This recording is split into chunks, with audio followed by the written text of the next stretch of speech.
In order to use Outlook offline with an Exchange account, we need to enable the cached Exchange mode. When that's done, Outlook creates not only the offline OST folder, but also a copy of the address book. The address book is necessary to utilize many of Outlook's services.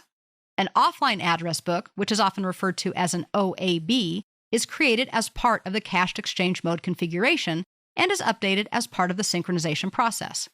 Without getting into too much detail, when and how often this occurs is up to the Exchange server, not Outlook, but it's usually at least once a day. If we're getting ready to hit the road and know we may not be able to connect in the near future, but do need to be able to work with the latest address book information, we may want to manually update the offline address book. Since the address book is what holds information about people, such as email addresses, that Outlook requires in order to send an email message and display information about the user, it's important for it to be available and current. By using the offline address book, Outlook does not have to connect to Exchange in order to resolve names or open records. That's a critical feature when working offline, but it can actually also help when we're online because it reduces network traffic and improves the performance of Outlook.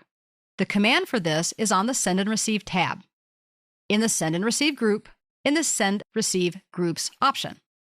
When we display the drop-down from Send Receive Groups and go almost all the way at the bottom, we can see an option to download the address book. If we give that a click or a tap, a small window displays.